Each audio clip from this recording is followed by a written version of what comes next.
before the chairman arrived that chairman has more on his plate than I have seen any previous chairman have. There are many consultation papers that are in several stages of finalization. I've said this before and I'll say it again that in this tenure of the chairman, these consultations which will result in recommendations in the kind of spaces and areas, it could completely change the future of India's ICT sector, telecommunications, e-commerce, broadcasting. We are very fortunate that the chairman has not only decided to take lead the space that he's kept us, as last time when he was here, I joked in lightheartedness, we called TRAI the Treadmill Regulatory Authority of India, because we are all on treadmill to keep up with the TRAI, and everybody's breathless. But it's good news because everybody's providing substantive inputs, and hopefully those are being considered and will come out with recommendations. Sir, today's meeting would spend about 10-15 minutes hearing your views on what you think are the regulatory priorities, given all that's going on for the next 7 months or 8 months. All of you, as Virat said that we have been issuing too many consultations. Last time also this question was asked of me, that so we have become very conscious. Somebody says something, then you become conscious of it.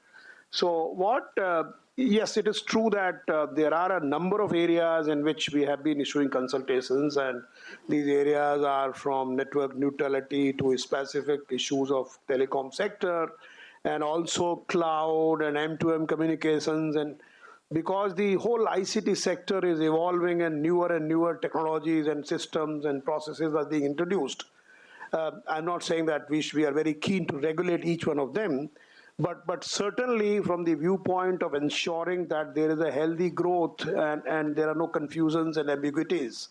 Sometimes one has to willy-nilly regulate some parts of it, at least to just set down the rules.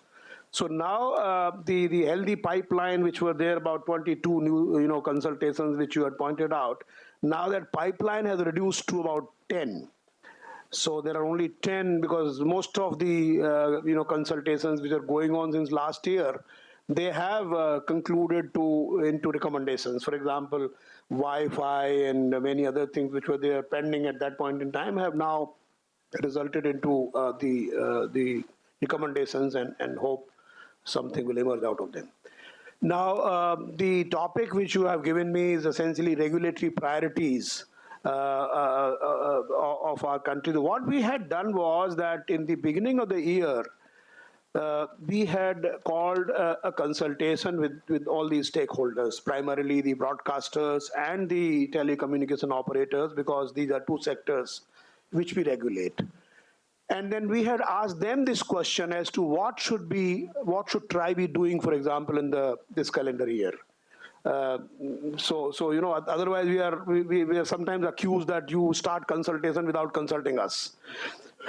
So this is something which we started, and we thought this will be a good idea. And I'm happy to say that 6 or 7 issues which we came up with in that process are absolutely, everybody agreed that these are the important issues which you should deal with.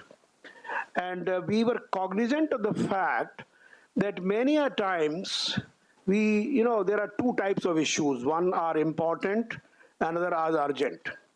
And in many cases, urgent is something which is and therefore takes priority. And important issues are sometimes, placed on the back burner. Typically, this is what happens.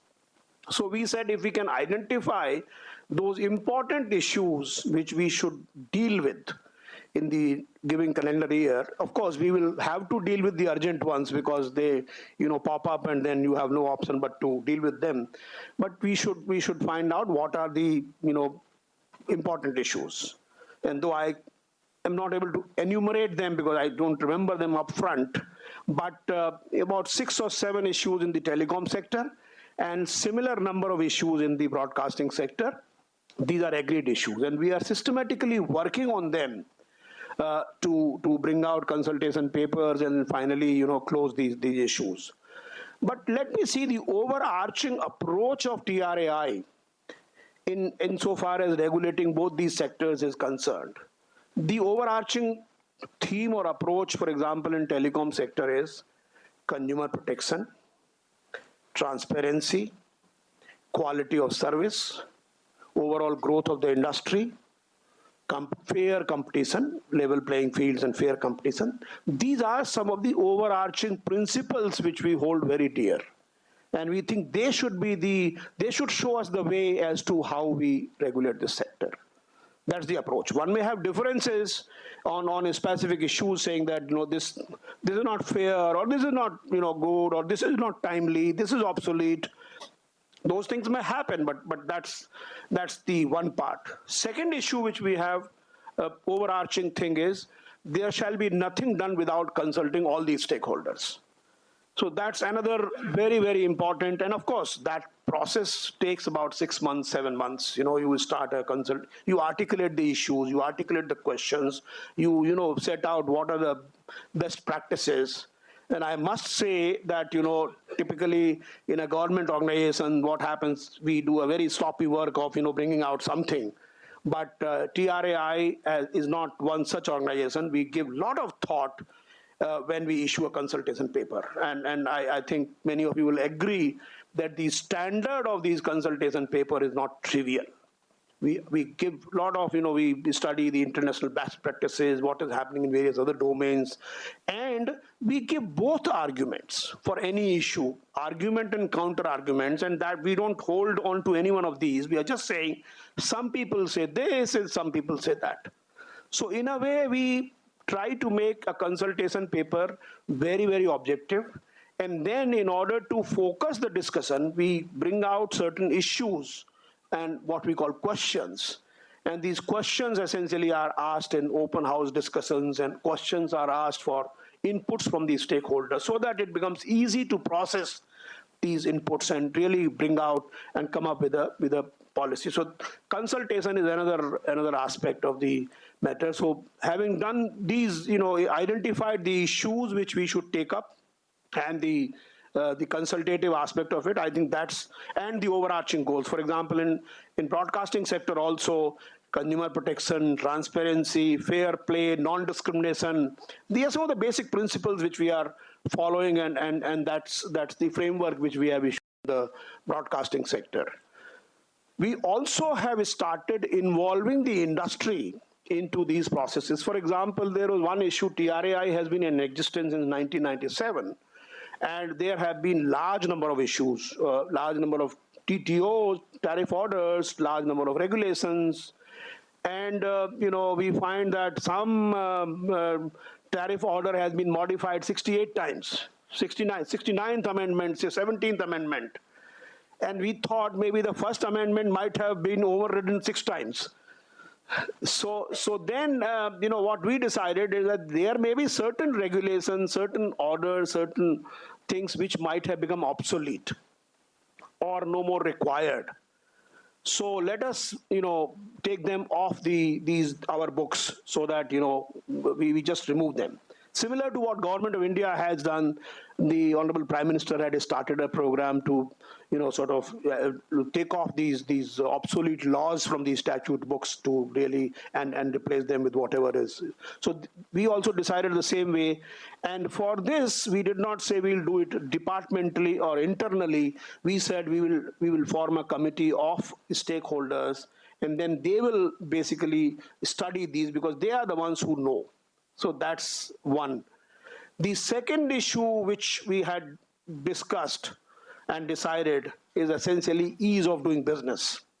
So while there are, every department in the Government of India is working for making it easy to do business in India, we said let's, for the specific sectors of these, telecom and the broadcasting, let us do a specific study from the perspective of the stakeholders as to what they perceive are the processes which are really redundant, which are cumbersome, which are harassing, and which can be done away with without, really compromising on the quality of the decision making or otherwise. So this is another part which we have issued a consultation, ease of doing business, and that I think will really bring out some solid recommendations. That was also the demand of the industry, that this is something which we must do. So that's another part. The other issue of priority for TRAI has been and continues to be the broadband proliferation in this country.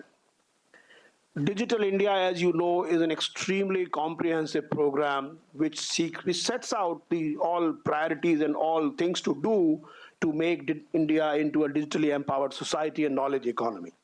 And it has, as I always say, 3 layers. One is the infrastructure layer, another is the software and services layer, and the third is the citizen empowerment layer. And infrastructure layer is the most fundamental of it, because everything else is going to ride on that layer.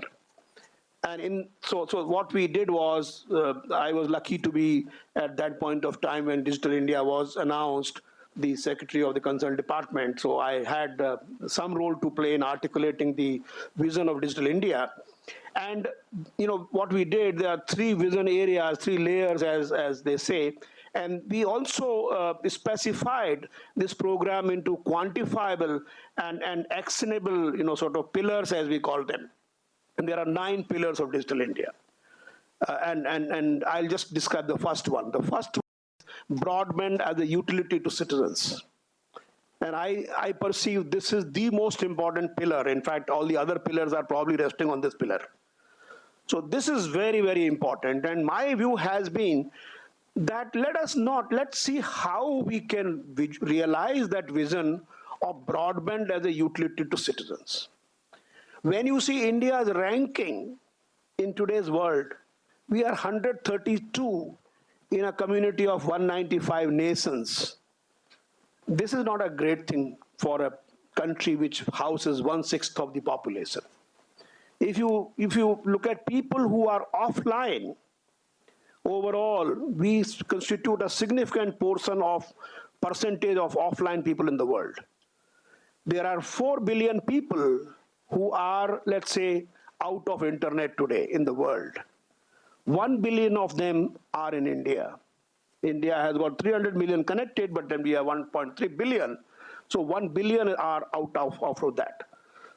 So it is an extremely worrying situation, and we need to really act very fast. And that has been the priority, not only of the TRAI when I have been the chairman, but before that also. In 2015, April, TRAI issued a comprehensive set of recommendations telling the government as to what should be done to proliferate broadband in the country. And thereafter, we have been working on various areas, and I don't want to bore you with all those details. I can, of course, speak about them. So what we have been doing, for example, in the broadband space, there are specifically 3-4 recommendations which we have made to the government. The first recommendation is implementation of BharatNet in a public-private partnership mode.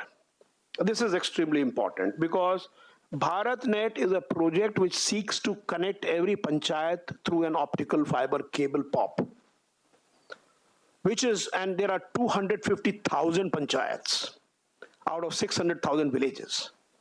So essentially, every 2 or 3 cluster of every 2 or 3 villages will be having a POP, which is a gigabit kind of POP, and you can make it terabit and whatever bit you want.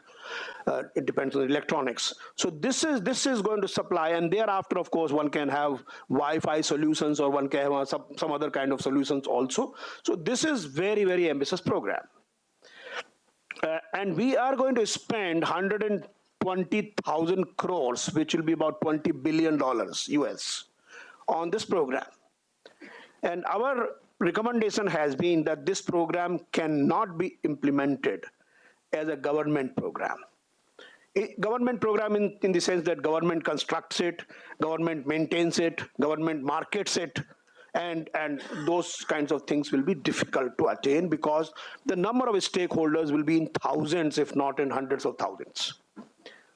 So we have been pursuing this issue. We had a consultation, and we have said that our experience shows that any program succeeds when there is an alignment of interest of all these stakeholders. If all these stakeholders in the value chain have similar interest, or the acceleration of the program benefits all these people in the value chain, the program will succeed. Aadhaar is an example of that, by the way. Wherever you have a program where everybody has a different kind of perceptions, it will fail. So we have recommended that let there be a boot model. Some entrepreneur who builds, let him own, let him operate, and finally at the end of the life, let him transfer, or you want to continue, can continue, and it can be 25 years because that's effectively the life of an optical fiber. So we have done that, and where we have also said that wherever the construction has happened, then we can do the operation, maintenance, marketing, other kinds of things on a transparent basis to entrepreneurs, because that's how it will work. It will not work otherwise. Anyway, that government is considering those recommendations, and I hope those are considered. Then we think that it will help. Second area where we have been recommending to the government is that digital cable TV in our country has come up in a very big way. Ministry of Information and Broadcasting and TRAI together have ensured that we have more or less completely digitized the entire cable TV framework. So now you have a complete digital infrastructure in some sense. A little upgradation in that infrastructure will actually be able to provide broadband through digital cable TV to 100 million homes. That's a very, very low-hanging fruit. And I think this is hopefully the government is actively considering that, and that will basically take 100 million homes is 500 million people, friend. And that's a wired infrastructure. That is very, very robust, reliable bandwidth or broadband you will have through that. So this is another part. We have suggested on the third, we have suggested something which is on the satellite part, saying that currently we are having some kind of restrictions, policy restrictions on use of satellite data, and we need at least 10 to 15% of India, probably we can't lay the fiber, and therefore they should be served by satellite data. The last one is a recommendation which we have sent to the government only about 2 weeks back, and that relates to minor tweaking into the licensing conditions, etc., to enable a network or a grid of Wi-Fi hotspots in the country. This country, there are 450 million, 450 million Wi-Fi hotspots throughout the world. Some people have given me this, I don't know the statistics. There are only 31,000 in this country. We need at least 800,000. So we need such Wi-Fi hotspots which can provide, cheap, ubiquitous connectivity to the rural population, to the poor people in this country. And we have 250,000 kiosks, the CSCs, common service centers, as they say. And if all these common service centers start, putting Wi-Fi hotspots, a very major part of India will be covered. So these are 3-4 recommendations which we have given to the government, and that continues to be a very high priority of the TRAI, because we think that Digital India success. Digital India, we have done such great work in digital identity infrastructure. We have done such great work in payment space. Digital payment systems. UPI is one of the most robust platforms we have created. We have created a whole India stack. We have the e-sign facility. We have digital. I mean, the world, when we talk about it, they just are amazed that these kinds of sophisticated IT infrastructure or IT systems have been created by our country. We need to, all these systems will run on this hardware, which is the connectivity. And we need to have that in place for Digital India to succeed. Maybe I have now completed the minutes. You have, sir. Thank you.